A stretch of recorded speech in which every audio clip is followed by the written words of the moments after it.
So are we supposed to start the podcast? Ready? 1, 2, 3. Patriots, gay triots, they triots, black triots, brown triots. All of MAGA can do what, Pumps? Fuck off! I love that, adding that in, all of MAGA. Fuck off! Welcome to America's top DEI podcast. Pumps, what have you had it with? Okay, what I've had it with are returns. I hate having to return a product. I hate it because I feel like they try to make it harder than it has to be. You have to go to your email, you have to print something, then you have to take it, then you have to go get all that done. Even if you don't have to pay for it, it's just the time that it takes. I end up just keeping shit a lot of times because the hassle. But I have a few things that I know this is going to shock all of our listeners, but I would buy 2 of the exact same things. I did that 3 times for my daughter because she sent a list and I bought it 3 times, like not on purpose, obviously. So I have to go every time I get it. I'm like, fuck, why did I do that? So I just hate returns generally. And I also hate when something looks so good and you buy it and then you come home and it fucking sucks when you actually get it. And there you are, you're having to slop up there and do another return. So that's my thing. I've had it with returns. I completely agree. Returns are a nightmare. Post-Christmas returns. It's like the stores are even busier the week following Christmas because there's sales. And for a lot of people, like maybe you couldn't afford to get the thing that you wanted for your child or for yourself before Christmas. So you're going to get it after Christmas to get all the sales. And the return aspect of it, I feel like either if you're mailing it in, they make it difficult. And if you go to the store to return, the line is like a mile long and it's completely relatable. Okay. I'm going to tell you what I've had it with. I've had it with tests, like flu test or COVID test up the nose. I don't want something stuck up my nose. Like, can we do the throat? Can we do a cheek? I have a cell phone that can talk to me. I have the technology is so advanced. We're cramming shit up the nose. And so here's what happened, listener. Everybody knows my husband's a hypochondriac, right? And so last week I didn't feel well. And when I very first got COVID, the very first time prior to the vaccine coming out, October of 2020 it was, I had this really weird rash on my torso. And I was like, oh, this is weird. What is this rash? And I thought, well, so I Googled like COVID and rash. And I was like, yeah, it actually is a thing. So I went, cram up the nose. I had COVID. And like the biggest symptom that I had was a rash on my torso combined with feeling very lethargic. So I've had COVID 1 time since that first time. Same thing, rash, lethargic. So Josh had been up to New York with me and we'd worked out, done fun stuff together, etc. And then he leaves and I'm like, I don't feel well. I have that weird rash on my torso and I'm so tired. I think I have COVID. And we're on FaceTime. You guys, he goes, what? If you have COVID, then maybe I have COVID. Maybe that'll explain what's been going on with me. But you need to find out. You need to go take the test right now. He's excited.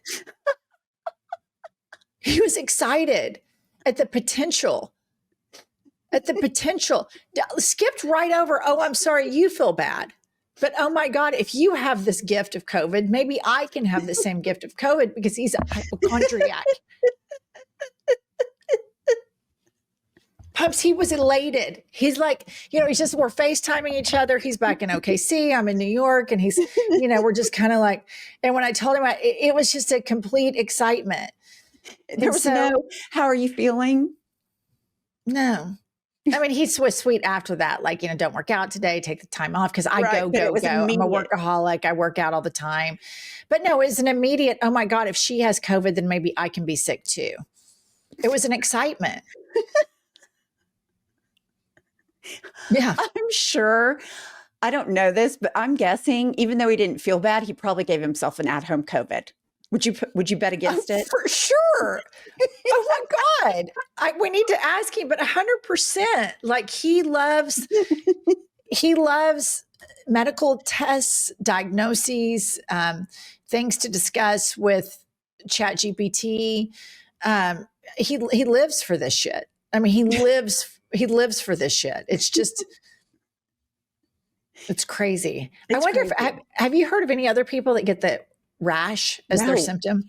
You're the only person that I have ever heard of getting the rash. And you were the first person, like, during COVID that had the rash. And it's always my main symptom. You Google get a rash in COVID. I would have never made the connection. I would have thought, oh, I have eczema, I have dry skin. So, I mean, that's good on you.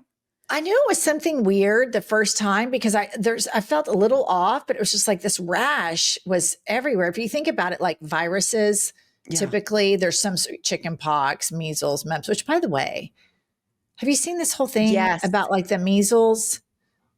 It's unbelievable. It's totally believable. But it's like, here is RFK Jr., who is the biggest of all the nuts on the planet. He stands out as a bigger one, plus his voice. He is an attorney. He is not a doctor. He is now saying, oh, well, we don't need the vaccine, blah, blah, blah. Measles cases are up 14,000%.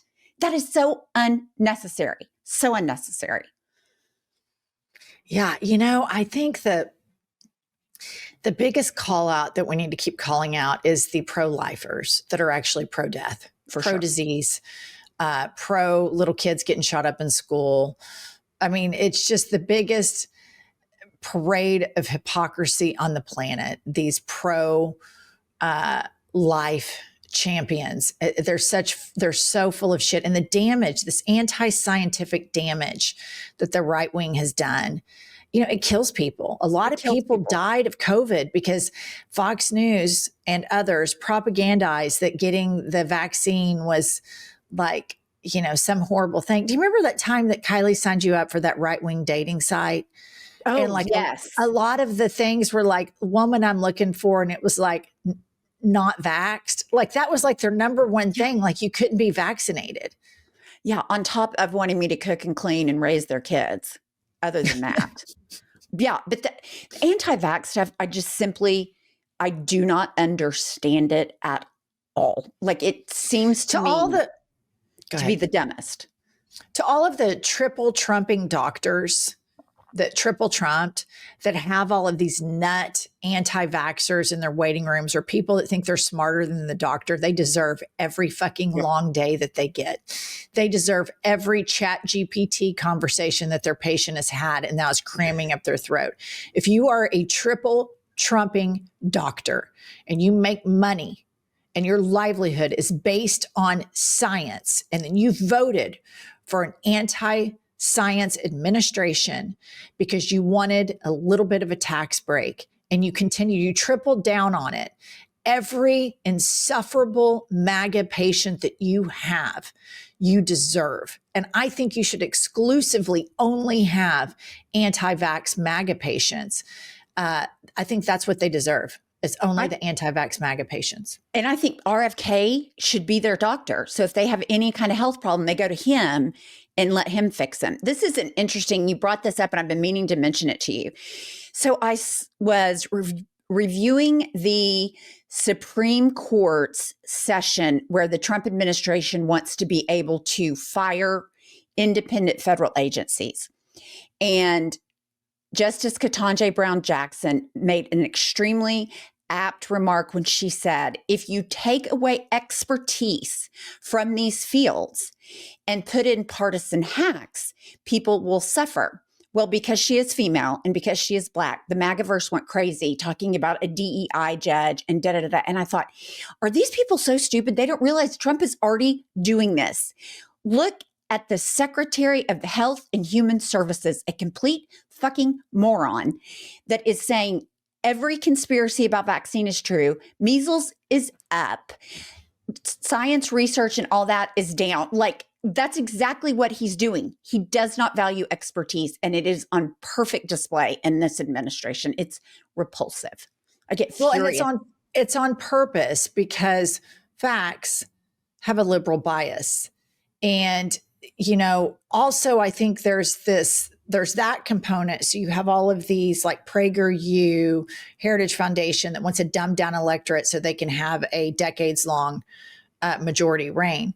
But at the same time, you also have the right wing MAGA Christians that have colluded with the oligarchs, and the oligarchs know that the easiest, most malleable, manipulatable form of the public, same thing Putin knew, were the gun religious nuts. Mm-hmm. And so the oligarchs, interestingly, they're anti-expertise because they think they're better experts because at they're everything. Rich.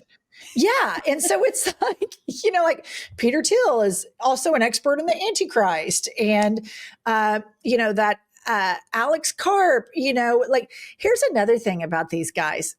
So you have the administration that has gone like hard in the paint, like we have to prevent autism. They've demonized people with autism by making it seem like it is this curse. If you take Tylenol, your baby's going to have, neurodivergent issues, et cetera. I mean, what they've done, the damage they've done regarding autism and people living with autism, and the way they have categorized it on television as this like horrible curse. And this has all come from MAGA. At the same time, you have these oligarchs that appear high on TV, Elon Musk and Alex Karp, but they roll out when everybody's like, oh my God, these people are coked up. Then they go, oh, he's actually just neurodivergent. And I'm like, y'all are the people that are acting like autism is this horrible thing and it's a curse. And then when you're too high and too big of a crackhead on national television, global television, then you have your PR team trot out that you're neurodivergent.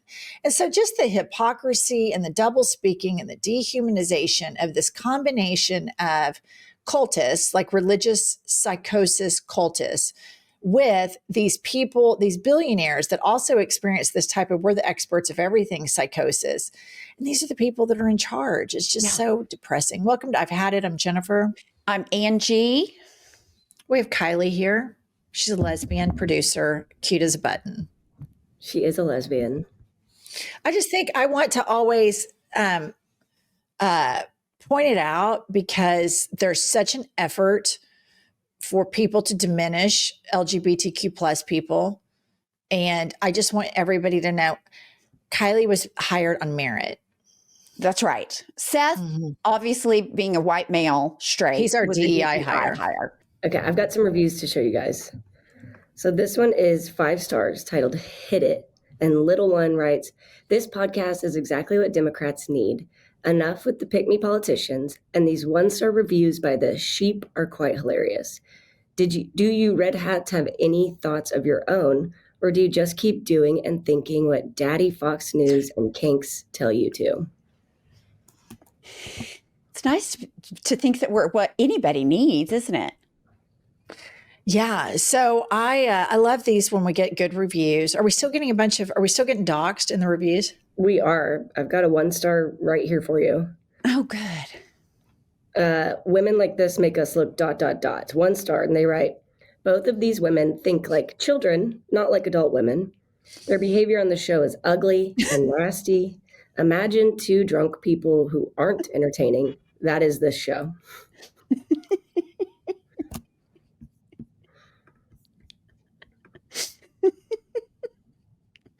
Okay, that's pretty funny. Not true, obviously, but it's kind of funny. Like that's immediately where they have to go. They've got to be, you know what I mean? It's just. Ugh. The drinking thing is really funny to me because it's both sides. They say it as this compliment, as liberal wine moms, and then the right will use it, they're just drunk, they're on drugs. I think that's so interesting. I just think that this is always applied to women. Yeah. Like whether it's the left applying it to women or the right applying it to women, you don't see the same adjectives applied to men. I mean, there was that one, remember that blogger, like Scary Mommy, that would always post about us all the time. And it would be like, mom podcasters say this or mom podcasters say that. And it was just like, the entire episode, we never spoke about our children, not one time, yet you're attributing our podcast to us being mothers. instead of being individuals. And here's the thing. I love being a mother, but you don't apply that to when Obama was president. We don't say dad president. When we talk about Joe Rogan, we don't say dad podcaster. And the same thing, we don't, talk about whether or not men podcasters or people in media are drinking and or not drinking. It's just a lot of this is inherent sexism on both sides. Now, listen, at the same time, I'm not offended by this. Right. I'm just pointing it out. It's not something where I'm like, oh my God. Funny thing is, Pumps is sober. She's been sober for 2 years, doesn't drink or use drugs. And I haven't drank in, I don't know, 12, 13 years. And so it's funny, but I mean, I can see that sometimes we might seem like we're punch drunk because we get to giggling so much. But I just do think there's just a lot of inherent sexism in the descriptions, but at the same time, I'm not offended by it. Nobody needs to go back and correct it. I do think for the scary mommy blogger people, I do think that they kept like targeting that. And, I couldn't understand, like, why do they keep calling us mom podcasters when our show is not about motherhood? Right. I mean, sometimes we would talk about performative motherhood and us having it with performative motherhood, but I thought that was really weird. So much sexism, I just don't even recognize as sexism. It's so indoctrinated it's so dyed in the wool. So it's a great point. Okay, I've got one last one. This one is 5 stars, titled Pursuing Legal Action. And Jenny writes, listened to an episode last week that made me laugh so hard I nearly fell off of the treadmill. Super embarrassing. Everyone watched me stumble, grab the rails, and eventually find my footing while cry laughing. Last month, while on the hill, I nearly said Moses Mike instead of Speaker Mike Johnson. I'm a lobbyist, and this would have been very bad. So, since this is Trump's America and we no longer have to be responsible for our own actions, it's all your fault, and I'm lawyering up. It has nothing to do with my own clumsiness or borderline obsession with both podcasts. Just kidding. I love you 3. Yes, I'm including Kylie. Thank you for providing the vocabulary we all need to fight another day. Oh my gosh. I've been that person that's fallen on a treadmill and like been catching myself. So I get that. Wouldn't that be so great if somebody called him Moses Mike to his face? Oh my God. Yeah, I do. I think it'd be an act of patriotism. Yeah, he's so dumb. He'd probably be like, I am Moses. He'd probably take it as a compliment. Yeah, he totally would. Moses, so you can call me Moses. Yeah, he totally would. A Christmas miracle has taken place. So we decided to go do a live show in Atlanta on January 31st. And we were for sure like the ticket sales are going to be lackluster. Nobody's going to come. I'll be damned if it didn't sell out in like a couple of days. So the organizer was like, you should do another date. And I'm like, that's a pretty big ask. Pretty big ask for 2 old broads like us. Right. So we added an additional day. Ticket sales were getting about close to halfway. February 1st, center stage in Atlanta. And it is also a matinee because we are going to normalize matinees. We are going to normalize a reasonable start time. We're not going to start a show at 8 or 9 p.m. No. And you're going to past bedtime. Wake up the next day feeling hungover, strung out. Why did I hang out with all of these radical leftists, anti-fascists? We're not going to do that because we're pro-matinee, we're pro-democracy, we're anti-MAGA, and we're anti-fascist. Come see us. It's going to be so fun. I love getting together at a live show with all of the people. It's such a community. This show is sponsored by BetterHelp. All right, listener, a new year. And you always hear the new you. Why do you have to be a new you? You could actually be a less burdened you. And therapy can help you with that. That's why I absolutely twice a month meet with my therapist online from BetterHelp. They have a therapist match commitment. BetterHelp does the initial matching work for you so you can focus on your therapy goals. They typically get it right the first time. However, if you're not happy with your match, you can switch therapists at any time for no additional cost. With over 30,000 therapists, BetterHelp is one of the world's largest online therapy platforms, having served over 5 million people globally, and it works with an average rating of 4.9 out of 5 for a live session based on over 1.7 million client reviews. Listener, BetterHelp makes it easy to get matched online with a qualified therapist. Sign up and get 10% off at betterhelp.com/hadit. That's BetterHelp, HELP.com/hadit. What's next, Kylie? I've got a couple news stories for you. Okay. So this one says, an American mother claims her baby is dark-skinned because of her ancestors. And if you're listening, it's a photo of what appears to me to be a very white couple, and they just had a baby who is Black. And the caption says, an American couple went viral after the newborn appeared significantly darker skinned than both parents. The mother publicly claimed the baby's skin tone was the result of distant ancestry, saying dormant genetic traits can reappear generations later. While genetics can produce unexpected physical traits, experts note that extreme difference in skin tone are statistically rare and usually involve more genetic factors. Okay, here's the deal. I've seen this, and here's what happened. She did a little chocolate slap and tickle. Yep. That's just all there is to it. And she has a Black baby. She's white. The alleged baby daddy in that photo is white. And now she's trying to go back and unfuck the Black guy who is the dad of this baby and pitch to us some sort of genetic lineage that we all know is BS. And I don't like these shows like Maury or, but in this instance, she needs to be on one of those shows. We need to do a cheek swab, end it. But instead, to spend that amount of time trying to unscrew somebody is just wild to me. Well, what's so funny is when you said she wants to unfuck. And I'm like, girl, I've been there. There's a lot of people on the list that I want to unfuck. Unfortunately, there's evidence for her. And I think she's trying to prove it to her husband. I would suspect he's not buying it. Well, I mean, 5 years from now, we'll probably all know. But yeah, I'm not a Maury fan. But if we're going to have to listen to this bullshit, we need a DNA test.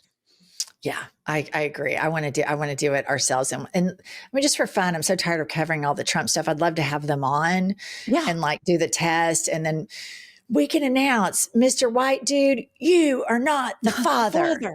Yeah. We can have our dogs, involved in it. Yeah.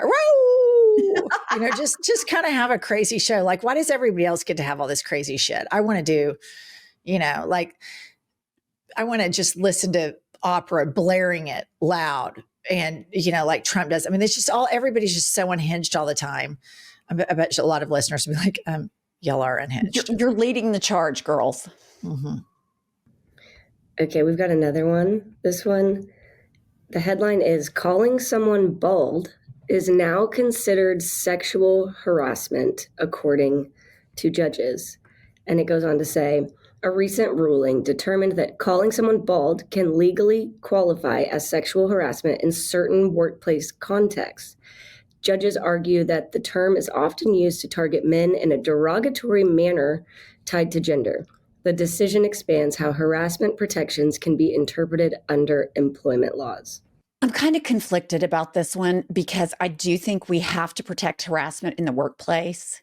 Do I think this is ridiculous and stupid? Yes. Do I think that it's demeaning to call someone bald if that's just a fact? Like, I'm a blonde, you're a blonde. You know what I mean? So I'm torn. I mean, I don't really, I mean, I just think that if somebody's bald, they're bald. I don't really see it as derogatory. Yeah, I don't either. Some people look really fabulous bald. Some people really like work it and you're like, okay. Yeah. And then a lot of people go to great lengths, like the president, to cover up his bald head. And so, I mean, I don't know. Just some people are bald. That's just all there is to it. And that's just it. What are we supposed to call them? Hairless? And then I'd rather be bald than hairless. That's what I hairless think. Man. Yeah. Like it's like if you're describing somebody like, oh, will you go grab that lady over there, the one standing next to the bald man? Right. Or will you go describe? Yeah. Yeah. I don't know. Kylie, what do you think? I think it's stupid, to be honest. Yeah. I don't know what else you're supposed to do. It's not offensive unless they have a chip on their shoulder. It's not a slur. You are bald. Right. I mean, I guess in the workplace, if you're like, hey, you ugly ass, bald headed motherfucker, Right. that's harassment. But I don't know that that really falls on bald. Yeah, I would agree. Okay, last news story says 65% of dating app users are married or in a relationship, according to a recent report. Researchers say the rise of partnered individuals on dating apps is driven by curiosity, validation seeking, and in some cases, secretive behavior within relationships. Many users admitted to using the apps to gauge attractiveness, boost self-esteem, or explore options without necessarily planning to meet anyone in person. This trend raises concerns about transparency and trust in modern dating culture. People suck. People just fucking suck. If you're married, you shouldn't be on a dating app. It's just that simple. I mean, I just think there's so many people that want their cake and want to eat it too. It's just like, I was shocked when I became an adult at the amount of fuckery that goes on with adults and married adults in particular, because you have this idea when you're younger. When I'm big, I'll get to do this. And when I'm big, it'll solve my problems. And then you have this illusion that older people means less problems, when actually it's to the contrary. And then you find out, like, you know, I was so surprised that like all these women, you know, they're popping Xannies. And I was surprised too, not only at the men that screwed around on their wives, because you expect that a little bit more on a man. And I don't mean to be sexist. I kind of do. But at the women, I mean, like, Pumps and I know these women that, like, remember that girl that was telling us about all those housewives that were going to get happy ending massages, the female version? yes, that was told to me by one of the people that did it. Yeah. Yes. Yeah. Yeah. They're going to get a massage ending with a finger bang. You know, I mean, like, and these are like churchgoer, good you know, I'm going to yoga and I happily married. Like you would, from the outset, then, you'd say happily married. After carpool, it's a massage finger bang. It's just like, what? I mean, and here's the thing, like, whatever. The ones that drive me the craziest about all of this are the ones that I know who are like with the cross. And then you find, and they're always the most screwed up ones. The worst offenders always tend to be the ones standing on the, you know, street saying, oh my gosh, we're such good Christians. We have a godly family, blah, blah, blah, blah. And it's like, I can't even imagine the sick and twisted shit that's going on if you're having to tell us how great it is. You know what I mean? It's just always that person. Yeah, I totally agree. Okay, I've got listener voice memos today. Yay! Great. We're going to kick it off with Ian. Hey ladies, I love your podcast. I adore you all. And your podcast brings such levity to this crazy world we live in. It's truly like therapy for me. I can laugh and cry at the same time. Like I can cry about all the things that are scary, and then I can sit there and just laugh at things like Taco Tits, Kanks, Lil Smokey, Moses, Mike Grinder Johnson, Kitten Heels, and just laugh at these petty jabs at these stupid motherfuckers. Anyway, I have had it with the narrative that somehow left-wing, progressive, liberal men are weak, and that the right-wing men are the strong ones. All right, let's just take a step back for a minute and just physically look at these people. On the right, who do you have? Like Nick Fuentes, who is a proud Nazi virgin who's like 5'2", Ben Shapiro, and then what? Kitten Heels, Ron DeSantis. Like these are the strong men that you're talking about. Look at their fucking leader. He's like 300 pounds of mush and he's demented and old. Like stop. No, progressive men are the strong and hot ones. Like look at Hassan Piker. Like enough said. Yeah. Go into any gay bar, you're going to see a bunch of hot, strong, buff men who will kick your ass if you fuck with them. And they are emotionally intelligent, they're smart, and they're physically strong. So no, it's left-wing men who are the strong, manly men, I guess. And so we need to push that narrative. Right-wing men are little bitches and they're weak. Left-wing men are big, strong motherfuckers. Anyway, happy holidays. And I mean, no notes. That's so well said. And I think about this all the time. I think about these little twerps. Like Stephen Miller's like 4'10", Moses Mike Grinder Johnson, I mean 4'11" tops. And no disrespect to any of these short men, because I know a lot of short men that don't have Napoleon complex, that are, 100% support feminism and support LGBTQ plus rights. But I just think when you have a man and his entire ethos is to affirm his masculinity, it requires him to beat down other people, then you're dealing with varying degrees of issues pertaining to compensation. I completely agree. I'm with you. If you show me a man that is disrespectful or demeans other people, I immediately know it's low T, little dick energy. Because for me, the most masculine someone can be is to lift other people up and stand for other people. But just picking on somebody to make yourself feel better, that to me is little dick energy of the highest Well, and order. think about this, like their idealized form of masculinity is Donald Trump. That's so crazy to me. Wears a full face of makeup. I mean, petty party of one, your table's now available. He is resentful. All of the stereotypes that get projected on women or projected on quote unquote beta liberals, this man has every single one of them. And then they all are warriors for him in this regard to make sure he never gets his feelings hurt. But I mean, like, the fact that he's some idealized form of masculinity is just wild to me. It's crazy. He loop-de-doos his hair, dyes it, the makeup wipes, just listening to him in a conversation, how wildly insecure he is, and how he has to talk about, I'm the best at this, I'm the best at that. He's just such a whiner, and he's such the main thing for me that I think is a constant is MAGA men whine. They whine, complainers, and they're just always upset about something. They're like such fun haters. Like they're just like, every time Stephen Miller's on Fox News, I think, God, he's hysterical. Hysterical. Somebody needs to check this man's blood pressure and his heart rate and get him a benzodiazepine ASAP, because he is must be his time of month. Like, all of these men seem like they are in the throes of PMS at all times, completely hysterical. And then you see women, progressive women in these positions that are strong and not whining, not complaining, make perfect sense. So it's just utterly wild to me that's like that people like this form of faux masculinity. I completely agree. And I'll tell you what else. I'm so fucking tired of the victimhood. Donald Trump's a victim. I mean, he's still talking about losing the 2020 election. Like, the president of the United States, he's a victim all the fucking time. And I was married to somebody that can make himself a victim of every story. So maybe I'm just more in tune to it. It triggers me.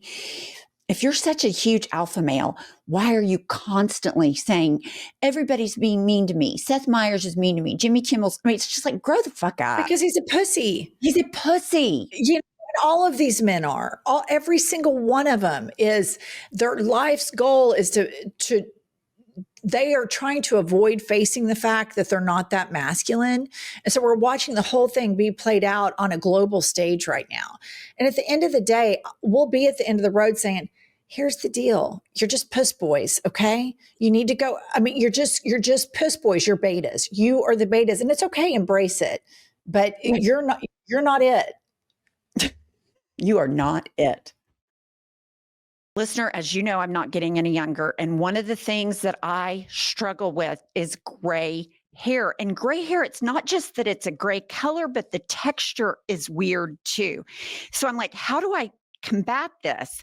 Array has revolutionized the way we think about gray hair.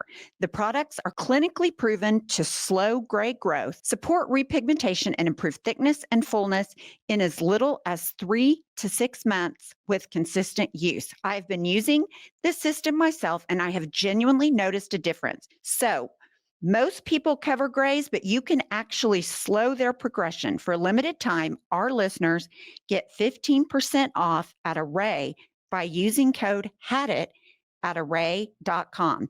Just head to arey.com and use code HADIT, and you're all set. After your purchase, they'll ask where you heard about them. Please support our show and tell them we sent you. Listener, it's a new year. It's time to get your finances in order after spending on the holidays. And that is why I am telling you about Monarch. Unlike most personal finance apps, Monarch is built to make you proactive, not just reactive. Monarch's new AI tools are built on Monarch Intelligence, the core infrastructure that powers the app. Monarch Intelligence is a system trained on authentic collective wisdom of certified financial planners and financial advisors.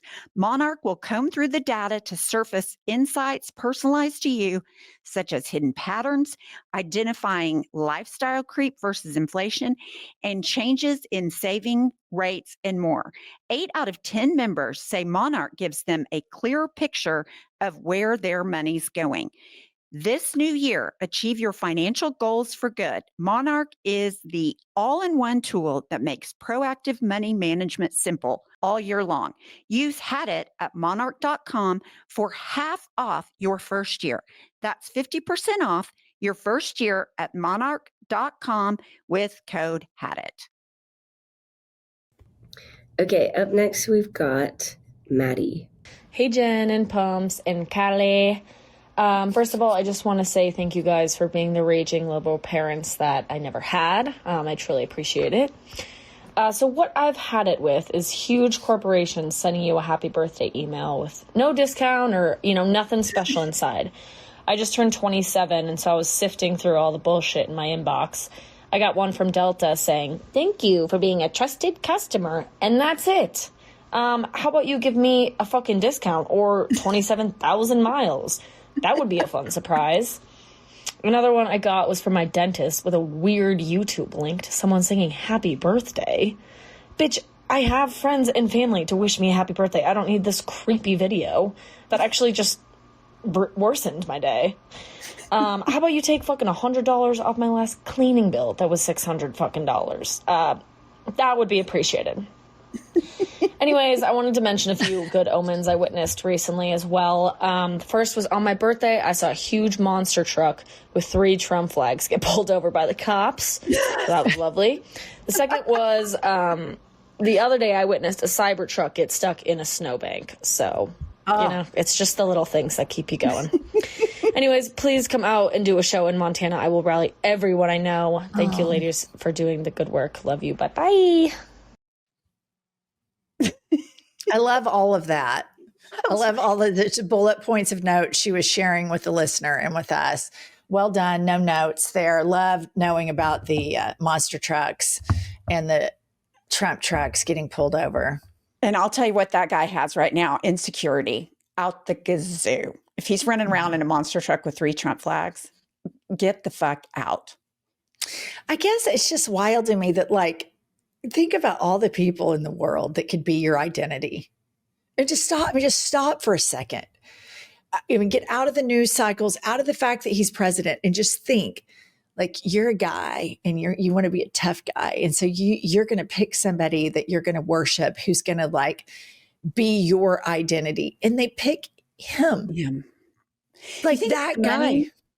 They think he's so rich.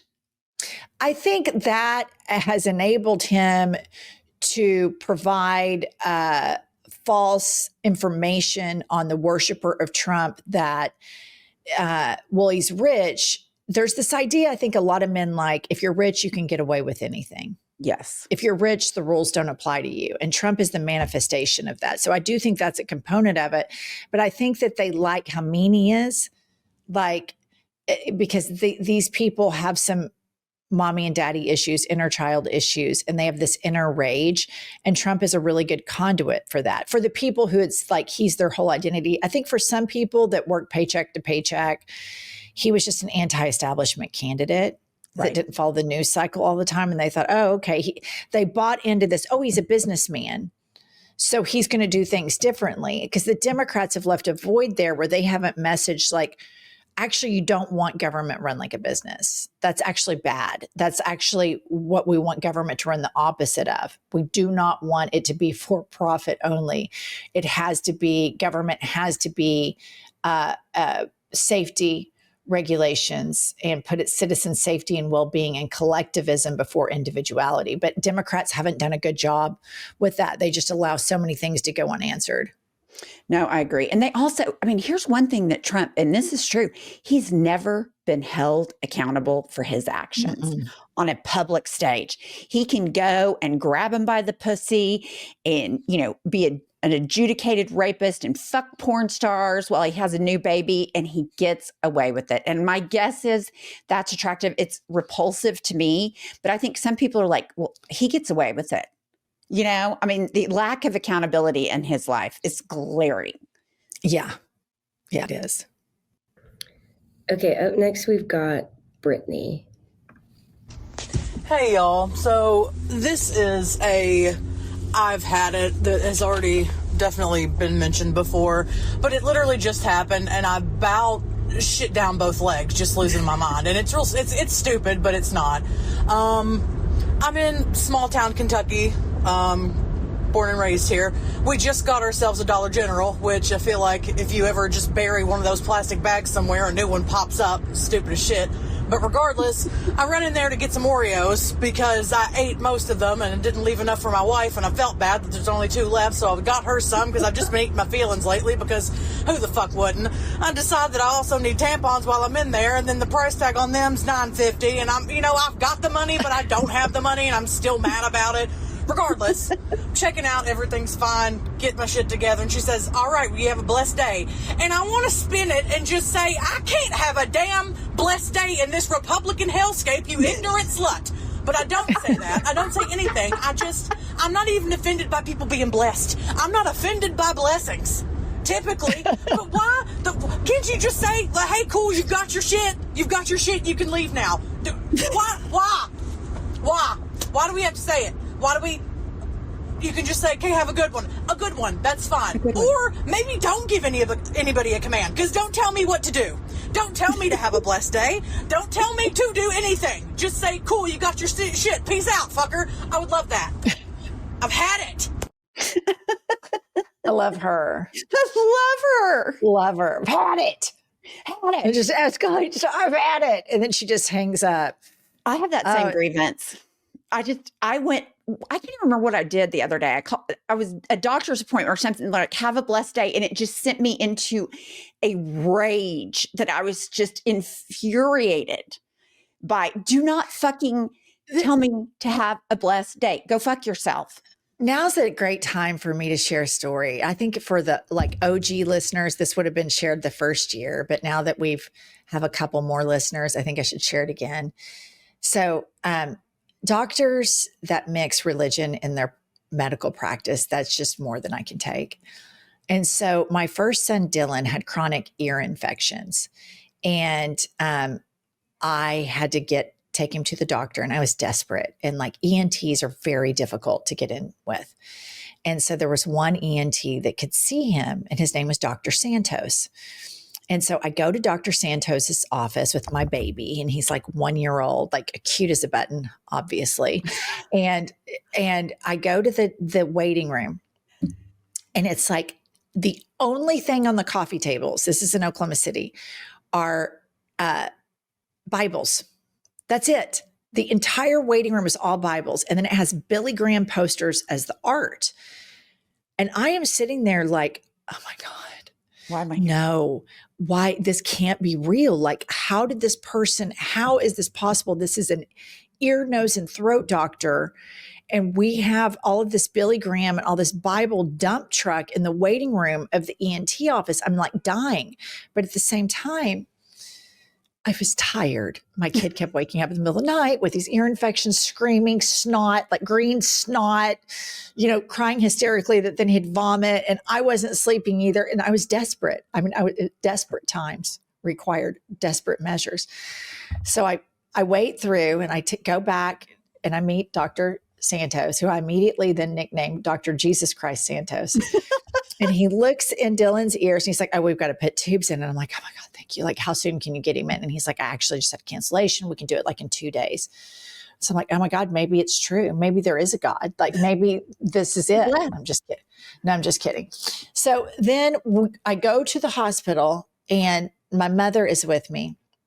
And I've got my darling little baby. And right before the surgery, and listen, my mother is like a hardcore atheist. Like she sees it as like a intellectual flaw, like a character defect if people are like uber religious, especially if they're grandiose in their religiosity.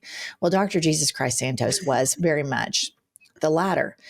And so we're sitting there and he goes, okay, before we get the procedure, I do this all the time. It won't take very long. And he's in his scrubs. And he goes, before we go back, let me lead us in prayer.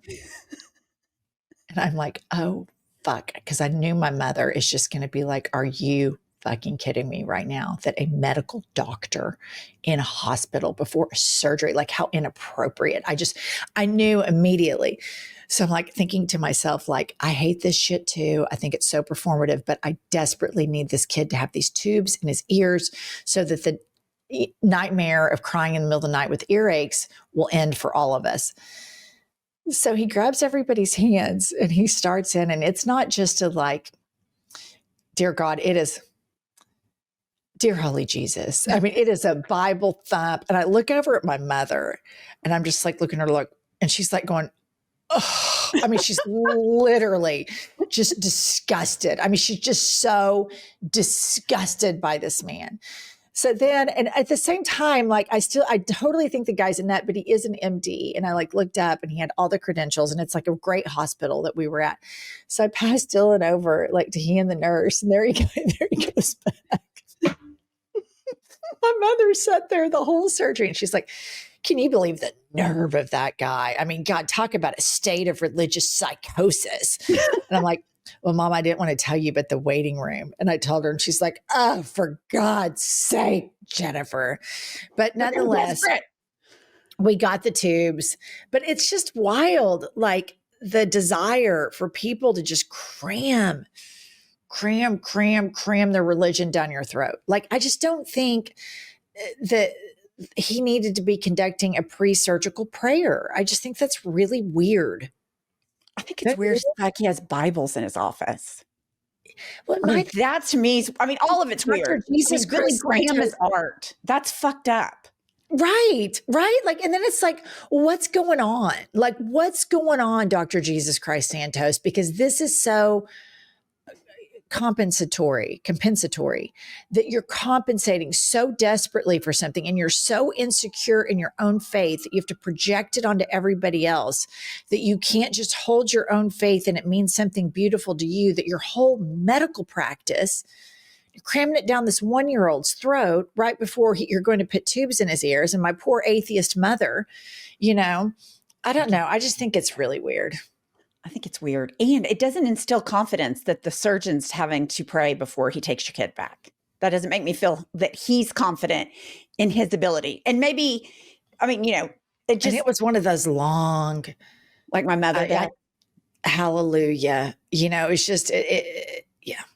I know you're probably all way more familiar with it than I was and my poor mother was, but to me, it's so off-putting. And it's such to those that are listening on the coast, like you don't experience this. It is so real. Now that I've been in New York for like 3 or 4 months, I'm realizing, oh my God, this is the longest time I've ever gone without somebody mentioning church or asking me about church or mentioning religion in personal conversations in my entire life. Because if you live in Oklahoma, it's ubiquitous. It's nonstop. It's constant. It's their whole identity. It's their whole attachment to culture. It's so, to me, such a cult in the Bible Belt. You mean businesses and storefronts in New York don't have like, we're a Christian faith-based company on their windows? No, I haven't seen it. Yeah. Wow. They're not playing Christian worship music. Interesting. No little fish sign? No, haven't seen one. Okay. Well, who knew?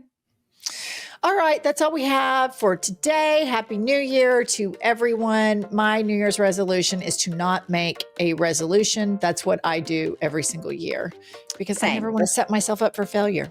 Well, I found that if I said it was a resolution, I immediately fucked it up. So I quit. Stop. Happy New Year. Happy New Year. And we will see you next Tuesday and Thursday. I've had it with. Let's hear it. I've had it with that. Listen up, patriots, gaytriots, and natriots. We have a new podcast that has dropped. It's called iHip News. It's Monday through Friday, every day, 15 to 20-minute hot takes on the political landscape of the United States of America, always served with a side of petty grievances. We are on all the available platforms, Apple, Spotify, Google, whatever you get your podcasts, and YouTube. Please go rate, subscribe, and review so that we will chart upwards with America's greatest legal mind. Pumps, what does an eagle say? Caw-caw. A little bit more enthusiasm. Caw-caw. That's it. That's caw-caw. That's the patriotism that this country needs right there.